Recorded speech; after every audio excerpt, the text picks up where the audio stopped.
सो ये guys this is Vishal Gupta और आज के इस वीडियो में हम नया अपना सब्जेक्ट स्टार्ट करने वाले हैं। जैसा कि मैंने आपको ऑलरेडी बताया था कि हम अभी मैथमेटिक्स सेकेंड स्टार्ट करने वाले हैं। जैसा कि आप देख सकते होंगे पिछले कुछ दिनों में मैं यहाँ पे नहीं था एंड हमने मैथमेटिक्स फर्स्ट पूरी तरीके से कंप्लीट कर चुका है। एक एक सिलेबस वहाँ पे आपको प्लेलिस्ट में मिल जाएगा।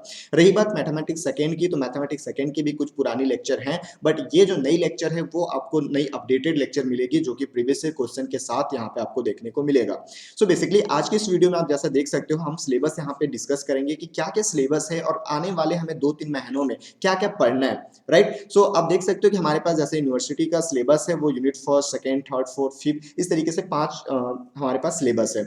इसके अलावा बहुत सारे लोगों को ये डाउट होता है कि सर हमारा मैथमेटिक्स फर्स्ट नहीं कंप्लीट हुआ है या फिर हम बहुत अच्छी तरीके से उसको कंप्लीट नहीं किए हैं, तो क्या हम डायरेक्टली मैथमेटिक्स सेकेंड में आ सकते हैं, क्या हम जंप करके आ सकते हैं। सो बेसिकली बहुत ही अच्छी तरीके से आप आ सकते हो, क्योंकि मैथमेटिक्स फर्स्ट मैंने आपको बताया था कि वो 12th का रिकैप करवा रहा था आपको। पूरा एप्लीकेशन पूरा अगर हम अपन बात करते हैं वहां पे, तो 12th वाला ही था सिलेबस, वो बस आपको थोड़ा सा रिकैप करने के लिए था। लेकिन मैथमेटिक्स 2 को आपको बहुत अच्छे तरीके से पढ़ना पड़ेगा, क्योंकि मैथमेटिक्स 2 बिल्कुल अलग है और इसको हमें स्टार्टिंग से अच्छी तरीके से पढ़ना पड़ता है। और ये सिलेबस आपको बहुत अच्छी जगह पे यूज होता है, लाइक गेट में भी आपको यूज होगा, इन सेम में भी आपको यूज होगा, इसके अलावा ईएससी में भी आपको यूज होता ही होता है। सो सबसे पहले अगर अपन बात करते हैं यूनिट फर्स्ट में हमें क्या पढ़ना है, तो मल्टी वेरिएबल कैलकुलस पढ़ना है, जो कि इंटीग्रेशन के नाम से अपन जानते हैं। अभी तक हमने क्या पढ़ा था कि हम एक बार इंटीग्रेट करते थे, हमारा काम खत्म हो जाता था।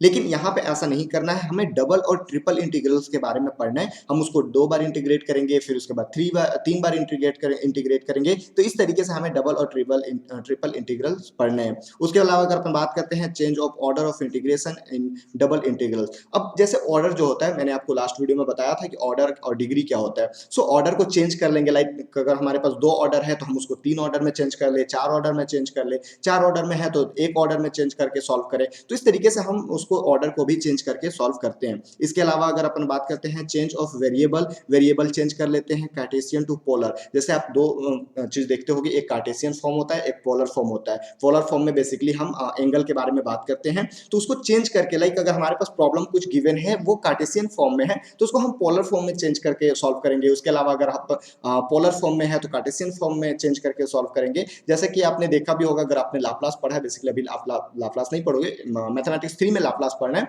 वहां पे आप देखोगे कि जैसे हम क्वेश्चन हमारे पास अगर ज्यादा डिफिकल्ट आने लगता है तो हम उसको क्या करते हैं, लाप्लास में चेंज करके सॉल्व करते हैं। वो बहुत ही इजी हो जाता है। इसी तरीके से यहाँ पे भी है कि Cartesian to polar and polar to Cartesian अपन चेंज करते हैं। इसके अलावा इसके एप्लीकेशंस भी देखेंगे, एरिया एंड वॉल्यूम, जो कि लास्ट सिलेबस में हमने देखा था, बट वहां पे केवल हमने एरिया और वॉल्यूम पढ़ा था। यहाँ पे हम इसके एप्लीकेशंस पार्ट पढ़ेंगे। Centre of mass and gravity के बारे में देखेंगे एंड ट्रिपल इंटीग्रल्स के बारे में भी हम यहाँ पे देखने वाले हैं। तो ये रही बेसिकली हमारा यूनिट फर्स्ट का। सेकेंड पार्ट में अगर अपन देखते हैं तो ऑर्थोगोनल कर्वीलिनियर कोऑर्डिनेट, उसके अलावा simple application involving cube, sphere and rectangular, parallel scalar line integrals, उसके अलावा वेक्टर लाइन इंटीग्रल्स। जैसे कि आप देख सकते हो कि जो हम मैथ्स में अभी तक पढ़ते आ रहे थे, बेसिकली फर्स्ट यूनिट में भी, या सॉरी फर्स्ट पार्ट में भी जो अपन पढ़ते थे, वो फेमिलियर लगता था, वो सिलेबस हमने पहले कहीं सुना हुआ रहता था। लेकिन यहाँ पे आप देख सकते हो कि बिल्कुल ही अलग सिलेबस है, और अगर इसको आप अच्छे से नहीं पढ़ते हो तो मैथमेटिक्स 3 में आपको बहुत प्रॉब्लम होने जाने वाली है, एंड आपके ब्रांच में भी बहुत प्रॉब्लम होने जानी है।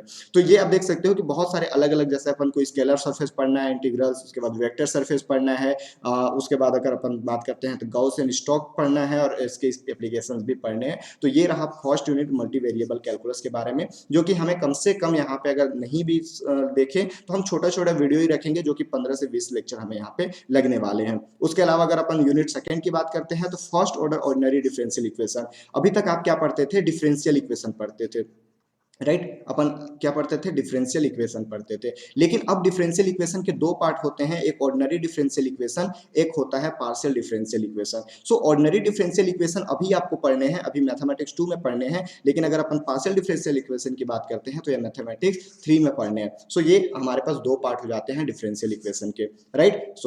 अगर हम यहीं पे बात करते हैं सेकेंड ऑर्डर में, तो ये exact linear and Bernoulli equation पढ़ना है, यूलियर इक्वेशन पढ़ना है, equation of first order and higher degree पढ़ना है। अब यहाँ पे देखो, ऑर्डर और डिग्री अगर आपको नहीं पता होगा तो भी यहाँ पे कोई प्रॉब्लम नहीं होने वाली है, क्योंकि मैं यहाँ पे बेसिक्स इसको स्टार्ट करूंगा। पहले ऑर्डर आपको बताऊंगा, फिर डिग्री भी आपको बताऊंगा, उसके बाद फिर उसको सॉल्व करने अपन देखेंगे।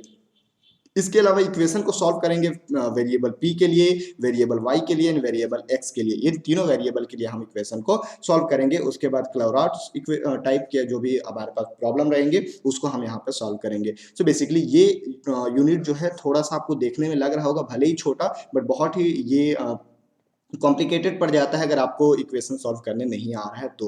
उसके बाद यूनिट थर्ड की अगर अपन बात करते हैं तो ordinary differential equation for higher order. जैसे कि अभी हमने क्या देखा कि यहाँ पे हमने फर्स्ट ऑर्डर के बारे में देखा, मतलब बहुत ही बेसिक। तो आप समझ सकते हो कि जब मैंने फर्स्ट ऑर्डर के बारे में बोला और मैंने आपको बोला कि डिफिकल्ट सॉल्व होने में होता है, मतलब कि अभी हमें हायर ऑर्डर भी पढ़ने हैं। ठीक है, तो हायर ऑर्डर भी पढ़ने हैं, मतलब कि फर्स्ट ऑर्डर हमें कंप्लीट करना होगा, उसके बाद ही हम हायर ऑर्डर पढ़ेंगे। जैसे कि लास्ट अगर M1 में अपन बात करते थे तो हम कोई भी यूनिट उठा के और डायरेक्टली स्टार्ट कर देते थे, है ना। लेकिन यहाँ पे हम ऐसा नहीं कर सकते, क्योंकि जब आप खुद समझो कि अगर हमें फर्स्ट ऑर्डर सॉल्व करने नहीं आ रहा है तो हम हायर ऑर्डर कैसे सॉल्व करेंगे, है। ठीक है, तो अब आप देख सकते हो कि higher order linear differential equation with constant coefficient and variable coefficient. अगर हमारे पास कांस्टेंट रहेगा, सपोज ये मान लो कि d/dx अपन सॉल्व करते हैं, तो ये जो x वेरिएबल है ये या तो कोफिशिएंट रहेगा या तो वेरी करेगा। अगर वेरी करता है मतलब कि हमें उसको बार बार अलग अलग वैल्यू पे उसको सॉल्व करना पड़ेगा। अगर कोफिशिएंट है, अगर वो कांस्टेंट है तो उसको अलग देखेंगे हम। ठीक है, तो constant coefficient and variable coefficient, तो इनके बारे में अपन को देखना है। उसके बाद method of variation in parameter, Cauchy Euler equation, ये सारे चीज हमें यहाँ पे देखने हैं। फिर पावर सीरीज सॉल्यूशन में ये आपको देखना है पॉलिनोमियल एंड देयर प्रॉपर्टीज। उसके बाद Bessel function of the first kind of the end their properties, ये भी आपको यूनिट सेकंड में देखने हैं। आपको आज का वीडियो थोड़ा लंबा लग रहा होगा, बट विश्वास मानो, जब हमें हमारा रास्ता पता होता है ना तो हमें चलने में भी मजा आता है एंड हमें वो चीज विजुअलाइज होता है कि हमें कहाँ तक जाना है। और जब हमें पता रहता है कि कहाँ तक जाना है तो वो रास्ता को हम इजिली या फिर अच्छे तरीके से या फिर जल्दी से उसको अचीव कर लेते हैं। हमारे माइंड में कम से कम ये तो रहता है कि हमें इस लेवल पे जाके पढ़ना है। और फर्स्ट लेक्चर में जैसे मैंने आपको पूरे यूनिट के बारे में अगर आपको बता दे रहा हूँ तो ये चीज समझ में आता है कि हमें आगे आने वाले और भी डिफिकल्टीज को सॉल्व करने हैं। तो ये रही हमारे यूनिट थर्ड की बात। यूनिट फोर्थ में अगर अपन जाते हैं तो कॉम्प्लेक्स वेरिएबल के बारे में जाते हैं, डिफरेंशिएशन के बारे में जाते हैं। अभी तक हमने केवल ऑर्डिनरी डिफरेंशियल इक्वेशन पढ़ रहे थे, अब हमें क्या जाना है, कॉम्प्लेक्स वेरिएबल के बारे में पढ़ने जाना है, जो कि इसमें डिफरेंशिएशन पहले पढ़ेंगे, फिर काउची-रीमन इक्वेशन पढ़ेंगे, एनालिटिक फंक्शन पढ़ेंगे, हार्मोनिक के बारे में पढ़ेंगे। और ये हार्मोनिक आप अगर third same, fourth same, fifth sem आगे जाते हो तो बहुत यूज होता है। हर एक जगह पे हार्मोनिक्स आपको देखने को मिलते हैं। इवन ये केवल मैथ्स में नहीं पढ़ने। और एक चीज मैं आपको बता दूं कि जो भी आप मैथ्स में पढ़ रहे हो ना, वही मैथ्स आप पढ़ रहे हो जो कि आपको हायर अपने इंजीनियरिंग में आपको यूज होने वाले, राइट। सो हार्मोनिक्स के बारे में बहुत यूज होने वाले हैं। अगर हार्मोनिक्स का कॉन्सेप्ट आपको क्लियर नहीं है तो आगे बहुत प्रॉब्लम होने जाने वाली है।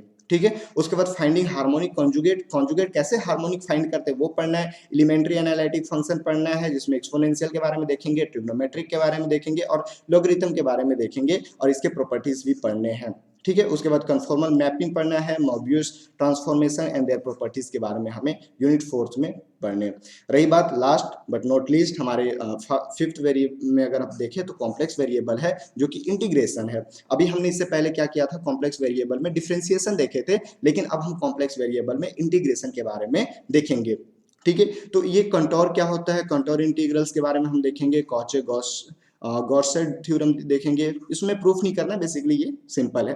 उसके बाद कॉची इंटीग्रल फार्मूला देखेंगे विदाउट प्रूफ। उसके बाद फिर हम ये मैक्सिमा मिनिमा के बारे में भी पढ़ेंगे। उसके बाद टेलर सीरीज पढ़ेंगे, जीरो एनालिटिक फंक्शन पढ़ेंगे, सिंगुलैरिटीज पढ़ेंगे। इसके अलावा रेसिड्यू, कॉचे राइड्यू रेसिड्यू थ्योरम पढ़ेंगे, ये भी प्रूफ नहीं करना है। और इस तरीके से आगे बढ़ते बढ़ते हम यहाँ पे इंटीग्रल के बारे में, ब्रोमविच कंट्योर के बारे में भी पढ़ेंगे। तो बेसिकली हमें कंट्योर का यहाँ पे कंट्योर का सिलेबस देखने हैं, कंट्योर का कॉन्सेप्ट हमें पढ़ने हैं।